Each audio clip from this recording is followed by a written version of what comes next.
Deployment, induction and de-induction, Model Code of Conduct, Law and Order for Security Forces. Disclaimer: this training material is for use in training of election officials. It should not be referred as a guideline of ECI. In case of any variance in this training material, the Commission guidelines, rules, laws shall prevail. Learning outcomes. At the end of the session, the participants will be able to explain the parameters and stages of force deployment, illustrate the ways of force deployment, cite the intrastate and interstate movement plan in phased elections, underline the plan for capacity building of forces, describe the induction and de-induction process of CAPF, discuss the induction of state armed forces, identify the preventive law and order measures and the actions to be taken, prepare the law and order report, understand the Model Code of Conduct. Deemed deputation to commission. Under Section 28A of RP Act 1951, all the officers or personnel from the state police and CAPF deployed for election duties shall be on deputation to commission from date of notification of election and up to the date of completion of election process. They shall be under superintendence, direction and control of Election Commission of India. Parameters and stages of force deployment. State force deployment plan to be based on existing law and order situation, phases of elections, vulnerability mapping, criticality assessment and availability of forces, communication shadow areas, low voter turnout areas, low female voter turnout areas, trouble spots, manpower availability, etc. Central force personnel not to be kept as reserve. At least 80% of the state police forces are to be utilized. Critical polling stations to be covered by the central forces. Home guards and related forces are utilized for the purpose of maintenance of queues at polling station, while state police personnel are to be deployed for maintenance of law and order. Parameters of force deployment. A minimum of one unarmed police constable and one home guard or special police officer shall be deployed at each of the polling station locations with one polling station. A minimum of an additional armed police constable shall be deployed if the polling station is categorized as critical polling station.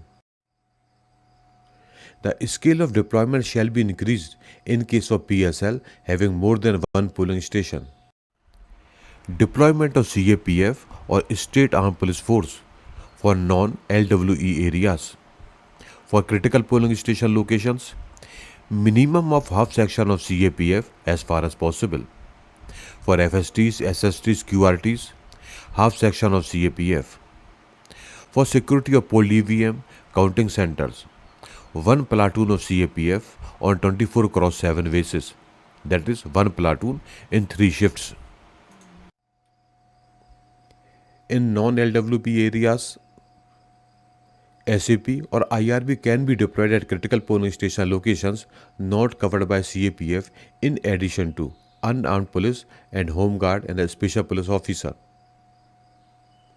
State police nodal officer and CO to decide as per criticality and resources available. May be deployed for SSTs, FSTs, interstate border checkpost, QRTs, PSU to observers, etc.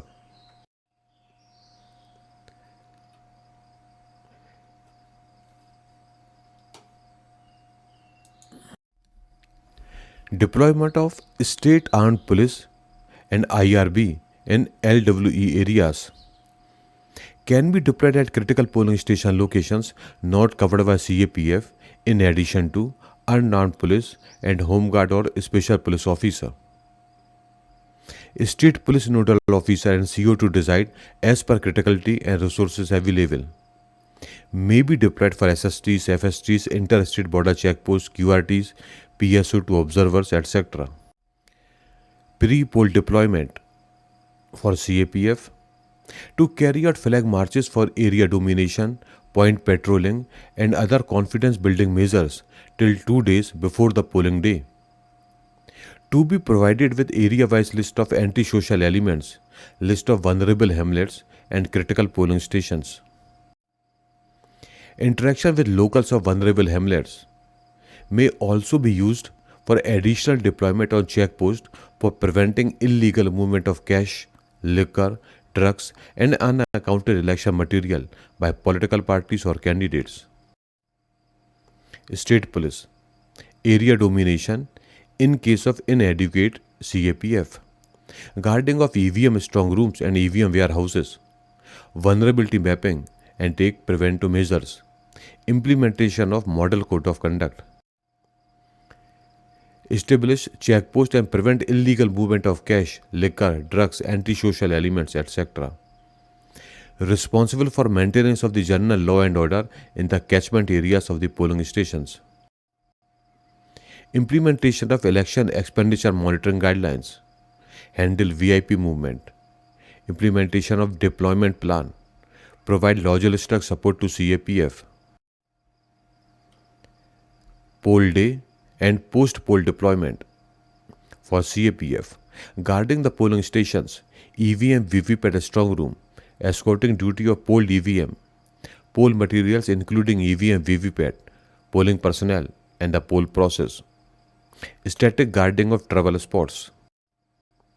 Patrolling duty on SI routes covering a fixed cluster of polling stations.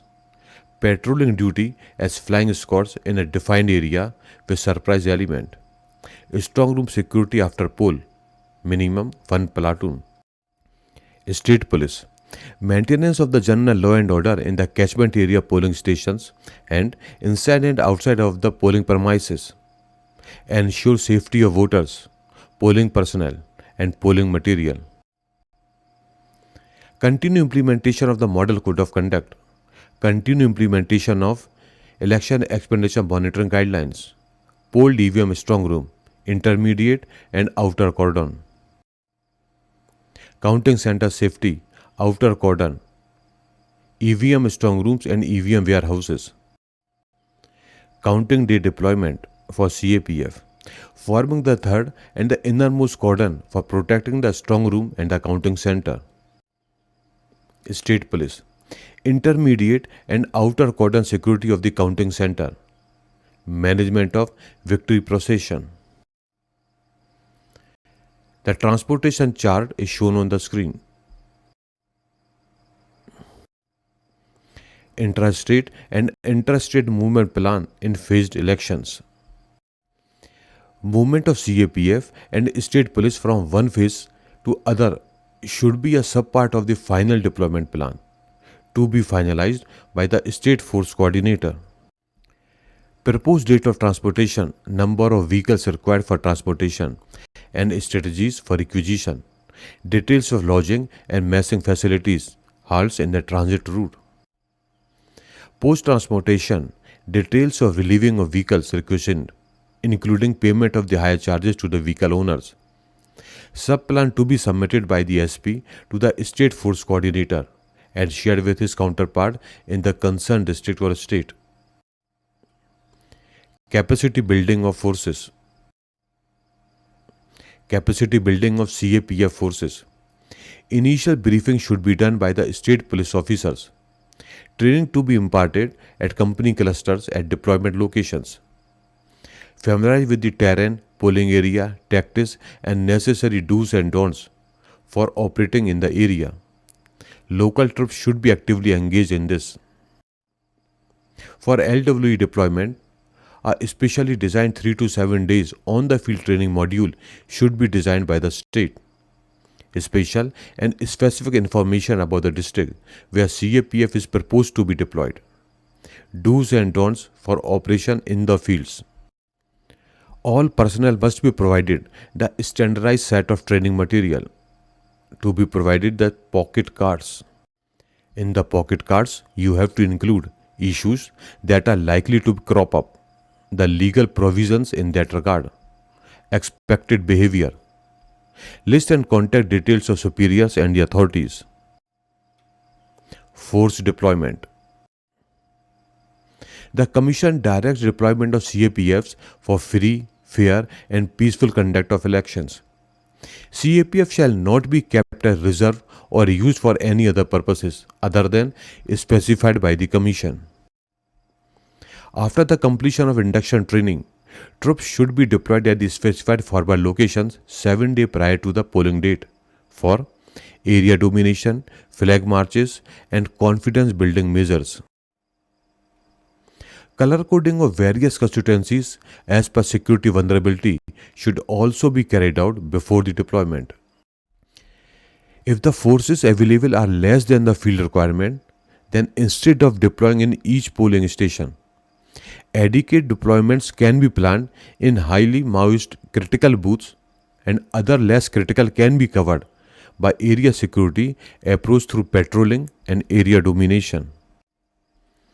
Induction and de-induction of CAPF. The Central Armed Police Forces and other specialized forces are generally inducted into the district much prior to the actual polling day for various poll-related activities. These forces are generally deployed in extremist and LWE affected areas which are hostile with the tough terrain. Most of the incoming forces are generally not familiar with the local threats, terrain, and the tactics of these areas. Hence, a detailed induction and de-induction plan needs to be prepared for these incoming forces. They should be thoroughly briefed about the security scenarios, threats, terrain, possible ambush points, IED threats, vulnerable routes, the extremist group operating in the area of responsibility, their strengths, details on their weaponry, photographs, previous incidents, etc. A factor road opening party should be laid to ensure safety and secure induction of these forces into these LWE, insurgency or militancy areas. Adequate BD and IED squads should be deployed for this purpose. Refresher training on counter IED measures for all BD and EED squads. Plan for a huge, that is hundreds kilometer road opening and demining operation exercise which may require mobilization of large numbers of BED or IED squads and deep search metal detectors in advance. Landing stations should be identified in advance in consultation with railway authorities. Induction of forces from outside the state should take place at least 21 days prior to the polling date.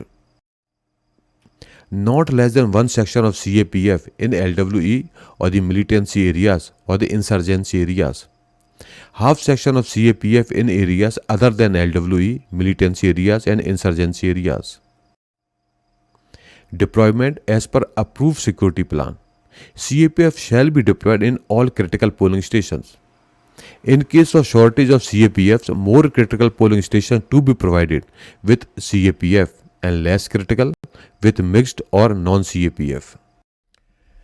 Forces to be advised to carry sufficient number of communication equipment, both high frequency and very high frequency. Satellite force should also be mobilized in sufficient numbers by the MHA. For night domination and road security, sufficient night goggles, night vision detectors, monocular with cells along with the sufficient motorcycles should be provided to deployed units. Each company of CAPF should be provided with local mobile phone SIM if the existing SIM of the company is not working in that deployed area, and they should be provided with adequate recharge vouchers for recharging of their phone. De-induction process to be divided into two parts: de-induction after the poll day and de-induction after the counting. De-induction will require centralized instruction. It is necessary that necessary details are made available to the Commission and the MHA well in advance. Arrangement of special trains in coordination with the railway. Releasing of CAPF on time for deployment in other areas by the DGP or the State Force Coordinator. The state government with a special police nodal officer of the state from where the force is being mobilized shall provide road transport to the destination of CAPF up to the limit of 500 km. If the distance is more than the 500 km, railway transport is to be arranged. The Chief Secretary and the CEO will monitor all this process. Induction of State Armed Forces. CEO of force deficient state shall send a formal request to the Commission. The Commission issues instruction to both the Chief Secretaries for the deployment of the requisite extra force. The Chief Secretary of the Force Surplus State fulfills the requisite force as instructed by the Commission. Use of neighboring state police. Preventive action for confidence building measures. Maintenance of law and order situation in the state and ramification, if any, that may spill over to poll-going state. Sealing of interstate nakas of all bordering states, union territories for poll-going state. Preventive law and order actions. So the special drive to be launched from the date of announcement, and all these special drives are shown on the screen.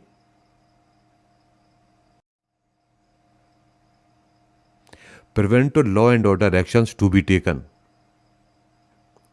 Prohibitory orders under the relevant law banning the carrying of licensed arms. Order relating to use of loudspeakers. Immediately after the announcement of election, review the license holders. Depositing of arms and ban on issuing of new arms license from the announcement of the elections.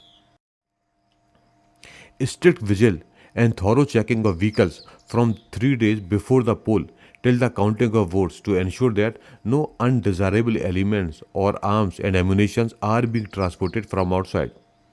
Preventive actions to be taken. Daily law and order report from the district will be sent to the Commission from press note till the completion of elections. Law and order report. DOs will prepare the LOR1 report on daily basis and submit it to the CEO, who shall compile the reports and send it to the Commission. Similarly, the Chief Secretary shall also arrange for the compilation of consolidated report from the state in the format LOR2 and submit it to the CEO, who shall compile the reports and send it to the Commission. These reports will be prepared on daily basis from 6 a.m. of that day to 6 a.m. of the next day. The format of LOR report is shown on the screen.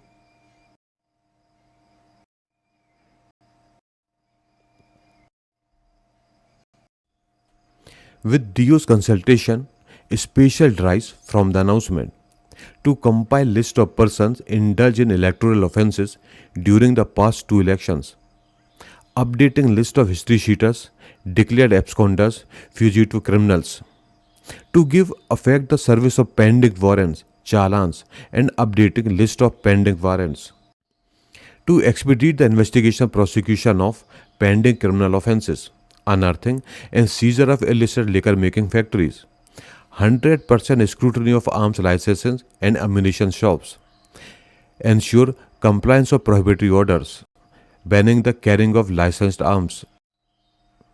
A list of rowdy, undesirable elements, mischief mongers, etc. should be prepared and preventive action initiatives should be taken.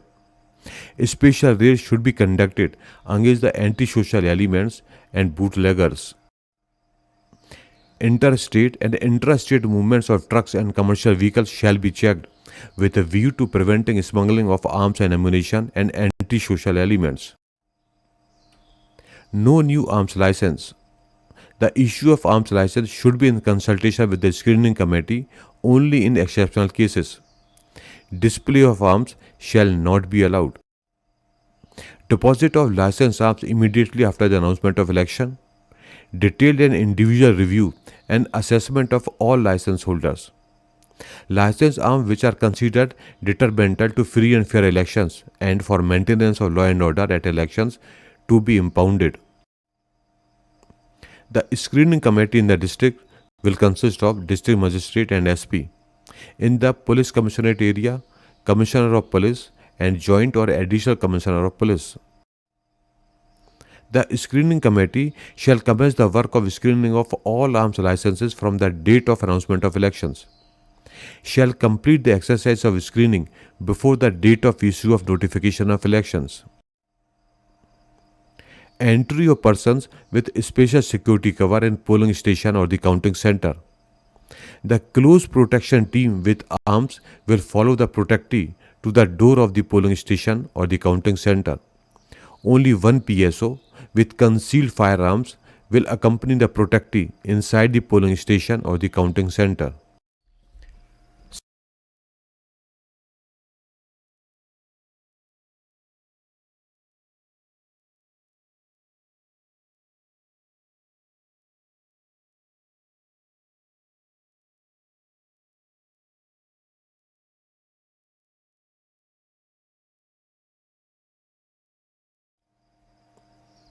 Action to be taken for electoral offences. No such case shall be withdrawn by the state government without the prior concurrence of the Commission. Monthly report on electoral offences status FIS launched should be furnished to the Commission. The format is shown on the screen. References. The references shown on your screen were taken into account while preparing this video. For all the details, you have to refer the references shown on the screen.